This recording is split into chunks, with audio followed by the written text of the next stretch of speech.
All right, y'all. So let's go ahead and get into the week 4 scores. We'll go ahead and start with, even though was on Thursday, I'll start with that's my dog. My dog, Chris. Say hey, Chris. It's my dog, Chris. Okay, so yeah, he just had to come back. Okay, so we'll go ahead and we'll start with the Panthers and the Bengals.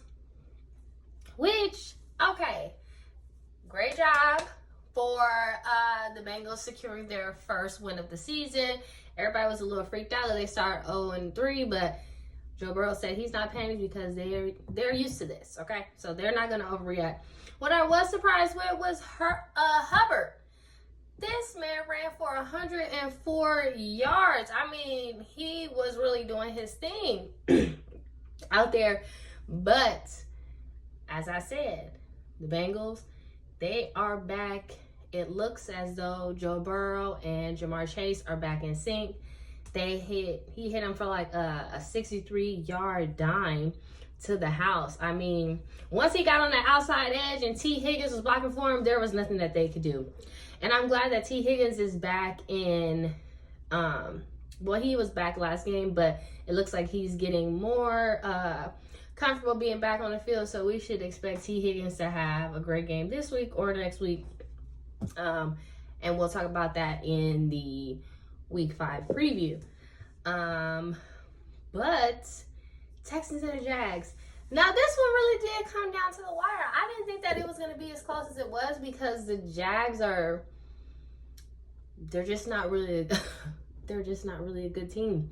And Trevor Lawrence had been making some mistakes and what have you. So CJ Stroud ended up hitting Dyer Ogunbowale in the end zone in a game-winning touchdown. I can't get nothing out. I want to go get my water, but I don't want to get up, right? But in all that, right, game-winning touchdown, Nico Collins went off again. This man, listen, him and CJ Stroud and their chemistry is really kind of favoring how Joe Burrow and Jamar Chase are, because it doesn't matter where Nico Collins is on the field, CJ Stroud is going to find him. And it's good that Stephon Diggs had a rushing touchdown this game as well. So shout out to them. The Texans got another win. Now, we was talking about, I say the rookie quarterbacks looking like a veteran. Jaden Daniels out there with Cliff Kingsbury, the quarterback whisperer, went out there and dropped 42 on the Cardinals. And there was really nothing. There was really nothing that they could do, because it was a combination of a couple things. Brian Robinson was running the ball real good. Zacchaeus had 85 yards. Terry McLaurin. I said Terry McLaurin. Who's Terry McLaurin? I'm trying different things. I might cut that out and put like some music on there, or I might just cut it. I don't know. But yeah, Terry McLaurin. So the Commanders are really rolling. And we're gonna see if they're gonna be able to pick up a couple of these, not a couple, but maybe one of these receivers that are out here that are trying to get traded before the trade deadline, i.e. Devontae Adams, i.e. Amari Cooper, i.e. DeAndre Hopkins. Okay, a couple of them are trying to get up out of there, these little situations before the trade deadline. So we're gonna see. The Chiefs are on the lookout for somebody too. So we're gonna see how all this is going, but we'll talk about that in another video, because I did not want to get into the whole Devontae things. We're gonna see like how all of this is gonna play out. The Chiefs beat the Chargers, which is a little bit of a nail biter, but you have a high ankle sprain for Justin Herbert. Rashid Rice goes out, he gets injured, which they're saying it's looking like it's an ACL, so he's going to be out. They're going to be in the need of a receiver. The good thing is that Travis Kelce got a little bit going this game because he had kind of been non-existent. So it's good that he got a little bit going. Xavier Worthy had a touchdown, a nice dime by Patrick Mahomes. That he just took off. And once he got going, there was nothing that he could do. Mahomes hit a dime in the end zone. So shout out to the Chiefs. They're 4-0. They're not looking like it, but they're still winning. That's a credit to Mahomes and Andy Reid and the team just in general. So, but y'all know that I wanted to get into all that before I got into my Ravens and King Henry and Lamar being Lamar. Okay? Derrick Henry. First play of the drive, 87 yards. I mean, you weren't catching him. Damar Hamlin and the two, there was nothing that you could do. And he was just in perfect stride. I felt like he could really keep going. Like, if it was another 40, 50, like he was in, like, you know how you be watching sprinters and they're just like locked in on a certain pace? Like he was just, like he'd been there before. He's been there before. So this was a great win for the Ravens. They are 2-2 now. So shout out to them. Justice Hill got going. The defense is still a little suspect, but they played real good. They played real good this game. Now, the Ravens, the good thing, are we clicking on all cylinders now? Or is this just kind of like the Bills weren't who we thought that they were? In which, listen, I know Josh Allen is that boy. Or that man, okay? Josh Allen is that man. I'm not taking nothing away from him. He got them pieces over there with Shakir and Keon Coleman. So the Saints and the Falcons, that was a good game. That ended in a game-winning field goal by Koo. And, I mean, from this game, what it could tell you was that the Falcons didn't score. Kirk Cousins didn't score any touchdowns. It was 2 defensive touchdowns. And then,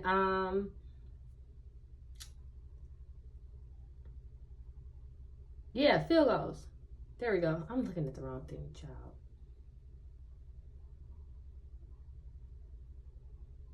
Okay, yeah.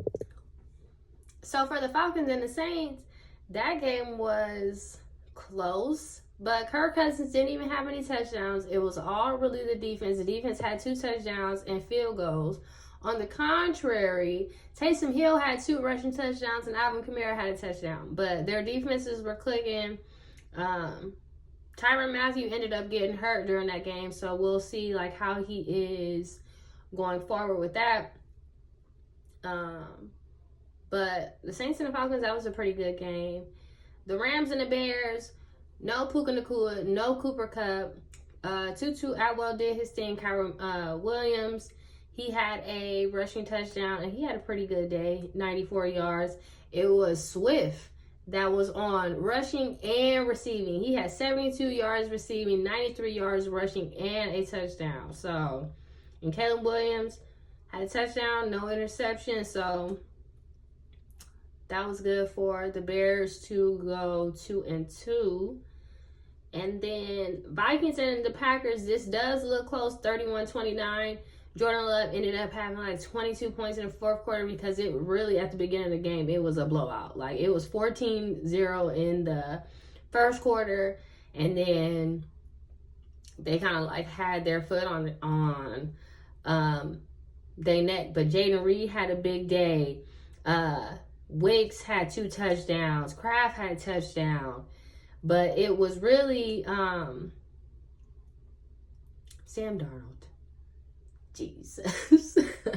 Sam Darnold is on a run. He is pulling a he didn't come up off the couch like Joe Flacco, but I mean, he was kind of a journeyman for a little bit, and then now he's found his stride. He has a number one receiver in Justin Jefferson. He has a running game in Aaron Jones, which this was his first game back in Lambeau. So you know that he was going to bring it. He had 93 yards.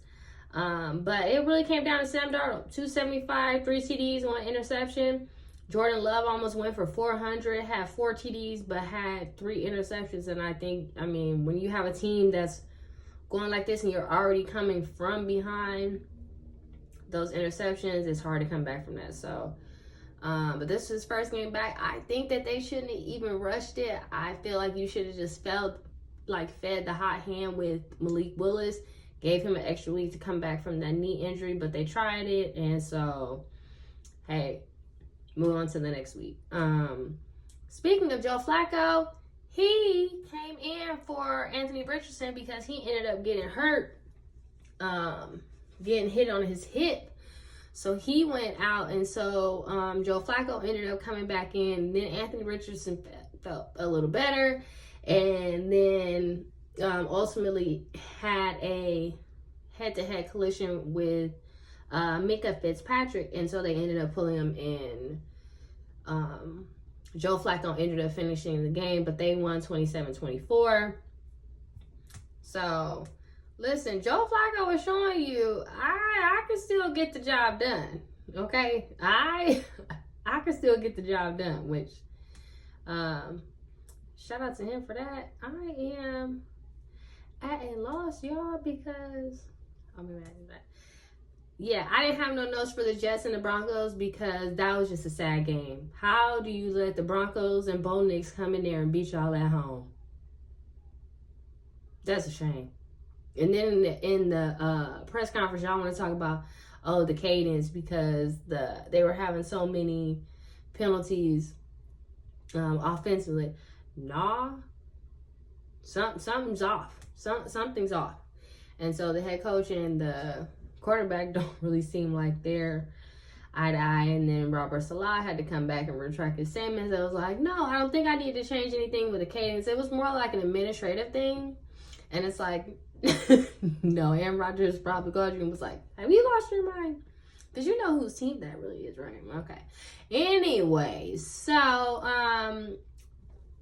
the Buccaneers came in as well, no, they didn't come in, but the Buccaneers stomped on the Eagles. There was nothing that they could do. 33-16.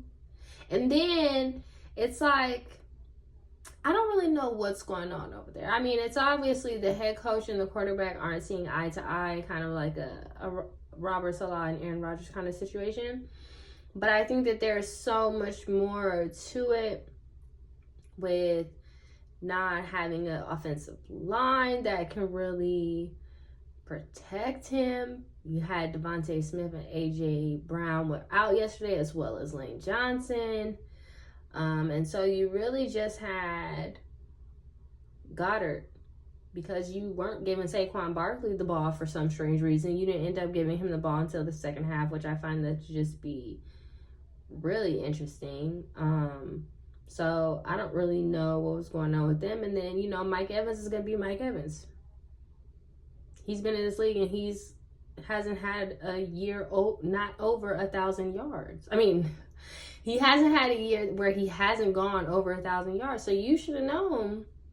It's nice weather. Tom is there. He's feeling good. A little bit of controversy with Baker Mayfield, but it's all, and Tom Brady, but it's all good. And so Mike Evans came in there and gave you 94 yards on 8 receptions and a touchdown. And so I don't think it's going to do the Eagles anything to make any type of decision right now. I think you kind of just ride the season out and see how it goes, and maybe there's a change somewhere. But if they don't make it to the playoffs, I mean, you can count on Sirianni being gone because they were already talking about him being gone last year. So Yeah, that's really sad for the Eagles because, and it's also their secondary is a little, it's a little, and then, okay, so to top all this off, last night we got a doubleheader for Monday Night Football. I think that's the last time they're going to be doing that because we just go back to regular one game on Monday night, which is cool because I don't want this. I think that they did this on purpose because they know that them Dolphins and the Dolphins, yes, because we didn't know this was going to be a situation.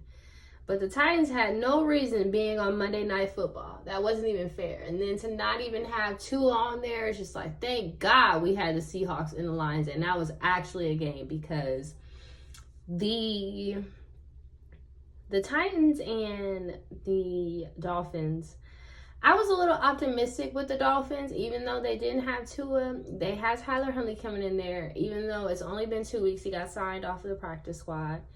And I'm thinking, okay, Tyler Huntley's not going to come out there and be a game changer, right? He can definitely make the necessary throws. And you guys should be good. The only thing is the Dolphins defense is not really where it should be. Yes, you have Jalen Ramsey, but it's not where it really should be. And then even though you have these amazing weapons in Jalen Waddle and Tyreek Hill, if you don't have somebody that knows how to utilize them and knows that when he is trucking down the field, how to time that ball correctly to get it into his hands, because there was actually 2 catches that could have been for touchdowns for Tyreek Hill, one on the left and one on the right. If he would have thrown that ball, and I say this, and I never played professional football, right? But I think that's all just kind of like a timing thing, and they haven't had that time to see. They were just like overthrown balls. So I think that was asking a lot for Tyler Huntley. And they just didn't look together. Tyreek looked frustrated. And, you know, you had Devon Achane, but without Raheem Mostert, and Achane he's been, you know, hurt himself. So that was just a tall task for the Dolphins. So much so, they had Tony Pollard out there looking like a champ, okay? He was running all through them boys. No, he was running all through them men. Let me correct that. So that was a interesting week 4 set of scores. What was most surprising to you guys as far as the week 4? Go ahead and make sure you guys put it in the comments. What do you guys think? Like, what were y'all shockers for this week's set of games? Put it in the comments because I was appalled. I was appalled. I mean, Sunday night was great because I came out, I was screaming when Derrick Henry ran. I was just like, oh my gosh. Speaking of that, so I'm gonna change the format a little bit. As far as the weeks as we go into the season, I'm gonna talk about the rushing leaders, receiving leaders, and then I'm also gonna give you my defensive player of the week and my offensive player of the week. So I'll get into that after we go over the rushing leaders and receiving leaders. So y'all, it's a brand new day. I had to cut that video a little bit short and had to come back today and do it because time just was not on my side yesterday. But let's go ahead and continue this. We're going to go over the rushing leaders, the receiving leaders, and also my offensive and defensive players of the week. All right, so the rushing leaders, we know King Henry, right? As they did. King Henry, we already know 199 yards, 2 tutties. Like, he was on one. But Jordan Mason followed suit from San Francisco. He had 24 carries and 123 yards. Even with Christian McCaffrey being gone, Jordan Mason is like, listen, I got this. I'll put the team on my back because they didn't have Debo and they didn't have George Kittle a few games back. They had him this week, which is good. But Brandon Knight is still not getting going. But we'll go over receivers. Right now, we just focus on rushing. James Conner, he's been doing his thing in Arizona, and that continued. Chuba, as I said with the Panthers, had a surprising game and just like exploded. Even though they lost against the Bengals still. Kyron Williams was doing his thing, and I don't know why I'm looking. We picture in picture anyways. And then Aaron Jones put the team on his back to make sure that his first time back in Limbo, he left with a dub. So shout out to Aaron Jones. But I think it was a good week for running backs. We start like the first couple weeks, teams were kind of seeing what other teams were going to be doing, so we weren't really getting like full offense. Now I think that teams have opened up the playbook a bit. They're still running, and so you can see pretty quick like who has playoff caliber players and who's just kind of gonna fall by the wayside. And you have to have a good running game. And as I was going on my little rant yesterday, I'm not gonna get into it, but they tried to devalue that running back position. But in order for you to win a Super Bowl, you have to have a great defense and you have to be able to run the ball. I understand this is a quarterback league and we're all crazy about wide receivers and stuff, as we should be. But the running back is just as important.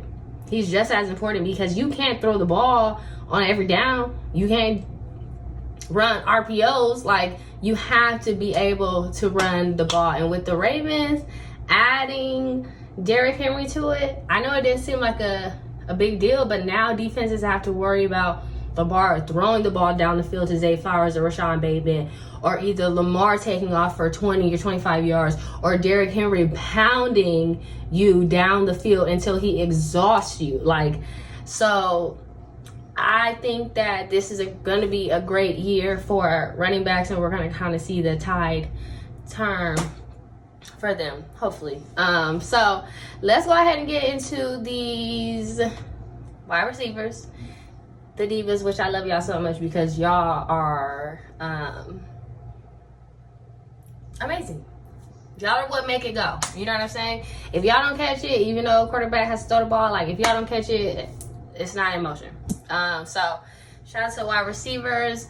Nico Collins is at the top of the list again. He is leading, I think, the league in receiving yards. And 12 receptions, 151 yards. Like, him and CJ Stroud are really just in sync. They are giving me the Joe Burrow, Jamar Chase vibe because they're on it. And so it's good to see. And also he has Stephon Diggs, even with Tank Dell being out. Nico Collins is like, I got this. Like, I'm not, you know what I'm saying? Like, he is running all over defenses and he's really hurting them. So shout out to Nico Collins. Jaden Reed, even though they got that dub, right? I mean, they didn't get the dub. Jaden Reed has been putting on astronomical numbers. Now, when the Packers, you know, the Packers had Christian Watson, they have Romeo Doubs and Jaden Reed. I thought Romeo Doubs was going to be the one to kind of explode on the scene, but Jaden Reed, again, 100-yard game, 139 yards. He is just balling. And then the rookie Malik Neighbors, 115 yards for 12 receptions. Like, it was a great week for receivers as well. You can hear them. I'm trying to do this video and you hear them, right?